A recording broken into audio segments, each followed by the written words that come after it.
It is 11:30 a.m. The Kesk submarine was a demonstration of cutting-edge designing and innovative ability. Everybody treated as resilient, made out of a group that has little insight and is come up short on a boat loaded with sufficient capability to bring down a transporter armada. However, if any blast and a second act, lot bigger blast, yet the Russian naval force didn't It is 11:30 a.m. In any case, the 118 men don't know anything about sunset and sunrise, as the dinky ocean encompasses them, as the as of late chosen President Vladimir Putin expressed Russia planned to show that her powerful ships won't remain in port any longer, and for sure the mightiest of all the K was wanted to partake in a maritime drill and afterwards sail across the Mediterranean Ocean. Little did everybody realize it could never at any point come to the Mediterranean. Kesk was worked to be everything except stable, and after its development in 1994, it genuinely became quite possibly of the most dreaded maritime vessels. It was worked to overcome a whole US plane-carrying warship bunch all alone, and had the capacities to stay submerged for north of 120 days, and was intended to get through icy ice. The submarine could convey atomic warheads, different torpedoes and rockets. The frame, which was comprised of high nickel, high chromium tempered steel, was 30 feet longer than the first Oscar I-class submarines, estimating 505 ft. She included refined hardware and was more dexterous than the Oscar I boats, while staying considerably calmer. The plan of the Kesk submarine was a demonstration of cutting-edge designing and innovative ability. The submarine was one of the principal vessels finished after the unexpected breakdown of the Soviet Association, with a length of north of 554 m&a. Lowered dislodging of roughly 24,000 tons. The Kesk was a monumental vessel.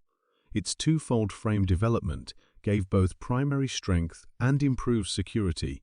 The external structure went about as a hearty hindrance against outside tension, while the internal structure housed different compartments and frameworks fueled by a compressed water reactor. The Kesk used atomic drive, empowering it to work for expanded periods without refueling. Its deadly implement incorporated a variety of torpedoes and journey rockets with numerous torpedo tubes decisively situated in the bow and harsh segments. Vertical rocket launchers considered the terminating of journey rockets, making the Kesk an imposing power in both surface and submerged fighting. Furnished with cutting-edge sonar and sensor frameworks, the submarine flaunted bow-mounted and flank exhibits for long-reach recognition and situational mindfulness. Its correspondence and order frameworks guaranteed compelling coordination with other maritime resources and war rooms, including secure channels to safeguard mission privacy. The outside structure highlighted a microscopic attractive mark, which implied that it could, without much of a stretch, evade identification by American submarines, which for the most part utilized attractive oddity discovery or distraught frameworks. The plan of the Kesk addressed a combination of cutting-edge innovation, military capacity, and functional effectiveness. It really was the pride of Russian designing. The introduction of Kesk was a way for Russia, a recently framed country, after the lamentable breakdown of the Soviet Association, to show its spot on the planet. It was a method for showing the Russian organizations proceeded with presence of maritime power. The formation of the Kesk, quite possibly of the most exceptional submarine, had a wonderful effect on the world. The submarine was worked during a time of incredible international importance, with the Soviet Association falling. The world was encountering a power vacuum. In these unsure conditions, Kesk turned into an image of force and responsibility of the Russian organization to keep areas of strength for and on the planet by growing mechanically progressed military, even amidst political and prudent hardships. The developing desires of the Russian League pushed NATO to screen the developing Russian military innovation and form more far-reaching and severe security strategies. Adding to the rubbing was the way that Kesk was a piece of the northern Russian Armada, which played a huge part in guaranteeing Russia's developing advantages in the cold. The Kesk submarine was for certain perhaps of the most risky military weapon in mankind's set of experiences, compelling the world to examine issues like prevention, arms control, and sea. However, at that point, what prompted the apparently resilient and strong submarine to wind up turning into the Russian organization's greatest bad dream? Before we can go into the Kesk catastrophe, we should rewind the clock a smidgen and discuss the Sidon. Blast. The Sidon was an English maritime submarine and was a piece of the third gathering of S-class submarines, worked by Camel Lyard and an organization, the boat alongside most other English boats during the 1950s, utilized HTP or hydrogen peroxide as the primary parts in their torpedoes. Anyway, hydrogen peroxide is very reactive, and the most minute misaki can prompt debacle, which was precisely exact thing occurred on account of the Sidon, when 13 men were stacking a defective torpedo made out of HTP, a blemish making the HTP hole and come into contact with the air made the torpedo detonate, killing every one of the 13 men on the spot, and surprisingly, prompting the sinking of the Sidon. From there on out, the English steadily quit involving HTP in their torpedoes. 40 years after the fact, Russia confronted a lack of assets to satisfy its desires. That inclination to equal the becoming stronger of America was at pinnacle, and despite the fact that it had scarcely scratched by an adequate number of assets to make the stalwart that is KK, it actually required fuel torpedoes and team hydrogen peroxide, thus turned into a cost-effective answer for the Russian naval force, and was frequently utilized regardless of its dangers.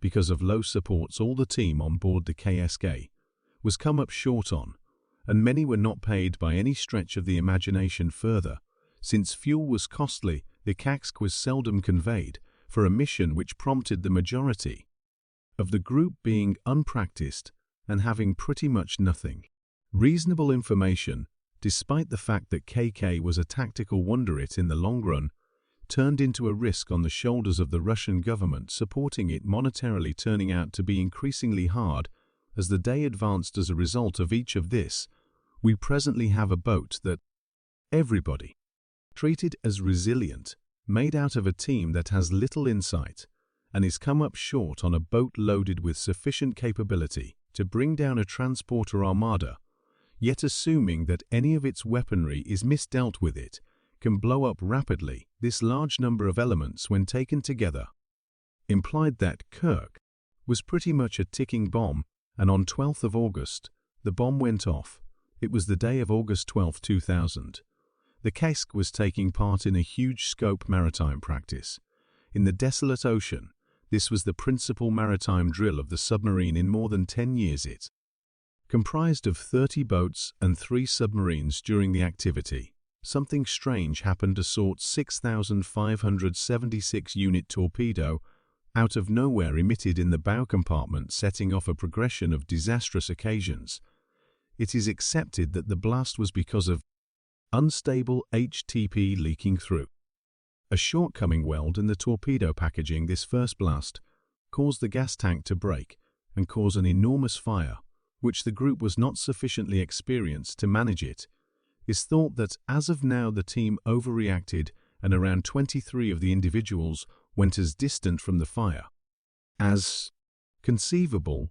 That is, in the chamber. This fire in the long run spread to the remainder of the torpedoes, which set off a second and, surprisingly, more prominent blast. The subsequent blast is assessed to have been around 31.7 tons of dynamite and enlisted as 4.2 on the raw scale, the scale that is used to gauge seismic tremors. It very well maybe felt similar to Gold Country, and was the second sign that something was off base, the primary sign being the absence of correspondence between the KSK and the remainder of the Russian naval force. As the series of blasts unfurled, the KSK immediately lost power and started sinking. The submarine in the long run stopped on the seabed more debilitating than the deficiency of property was the existences of 118 group individuals who met their terrible destiny as they let completely go over their bodies because of wounds, suffocation, and openness.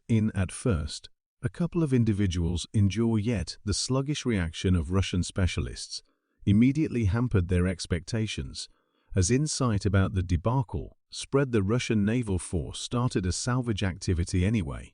Beginning salvage endeavors were prevented by an absence of data and deficient correspondence frameworks.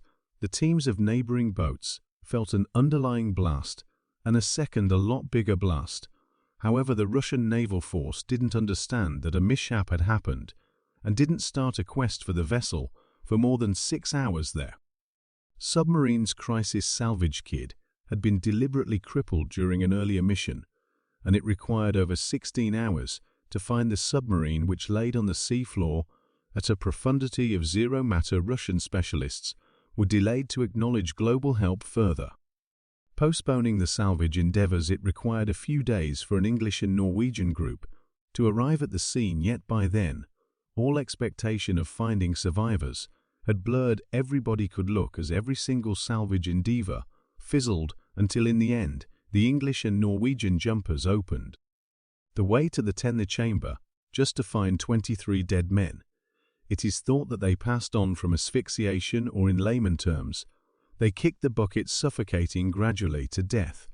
Following the calamity, broad examinations were completed to decide the reason for the blast, and at the disappointments in the salvage activity, the investigations featured a mix of elements, including the maturing condition of the submarine, unfortunate upkeep, rehearses and lacking well-being conventions, the torpedo's shaky fuel, and the deficient reaction to the underlying blast, were likewise distinguished as contributing elements. Something significant to note is that it was subsequently seen that as a large portion of the guidelines on board the boat were not in any event for HTP torpedoes, yet rather for an alternate sort of torpedo, through and through. Besides, over the group was not by any stretch educated about the risks regarding HTP torpedoes, or prepared in taking care of a similar. This debacle uncovered the well-established issues inside the Armada, including deficient financing, preparing, and upkeep, and it prompted such a public objection that the Russian government was compelled to defy the fundamental issues tormenting its submarine armada, bringing about huge changes to somewhere safe methods, preparing projects, and global collaboration, despite the fact that unfortunate support rehearses and inadequate security conventions appear to be a substantial justification for the mishap. Some contend that as a general rule, the KK submarine might have slammed into one more submarine, prompting the series of blasts that drove the submarine to eventually sink. A few reports propose acoustic inconsistencies and other strange submerged sounds nearby the quays at the hour of the occurrence, which, as per some, are proof of crash. Anyway, this hypothesis needs proof and is in many cases dismissed even by Russian authorities.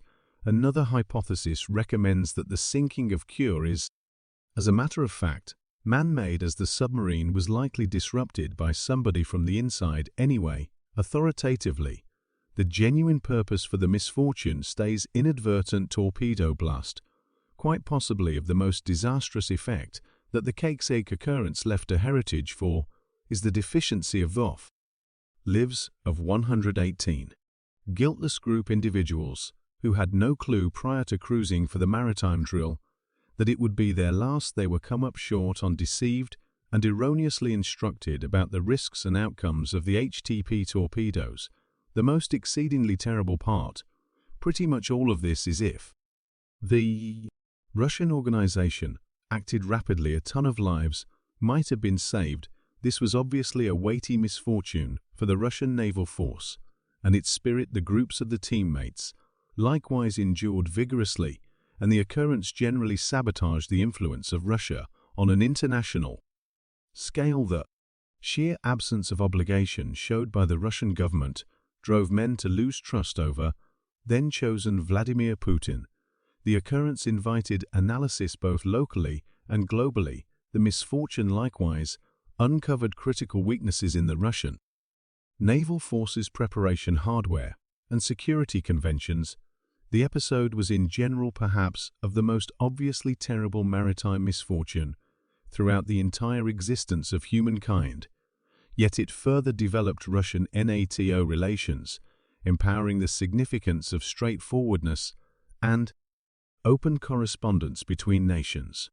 Western countries further offered help, and innovation reinforcing the relations further. The episode likewise drove Russia to make severe moves guaranteeing well-being and security of maritime instruments to forestall any breakdown or mishaps. It prompted changes in the Russian naval force, including expanded venture on preparing and hardware. The desires of Russian League finished with a catastrophe as the Kerch occurrence uncovered their shortcomings, prompting a change in their picture and world legislative issues. As a regard to the people who lost their lives in the mishap, President Putin marked a declaration granting request of fortitude to the whole team, and the commander of the submarine was granted with the title Legend of the Russian Organization.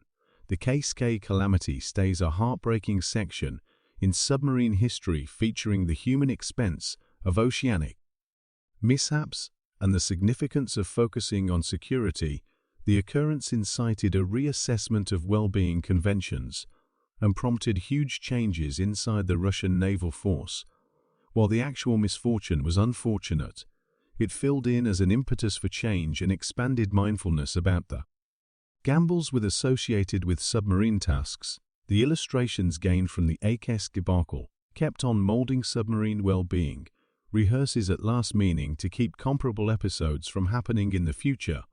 The Kerch was an image of Russian could with a practically legendary notoriety, yet this episode simply demonstrates that regardless of how strong Kirk was, no measure of solidarity could save it from reckless administration and terrible choices.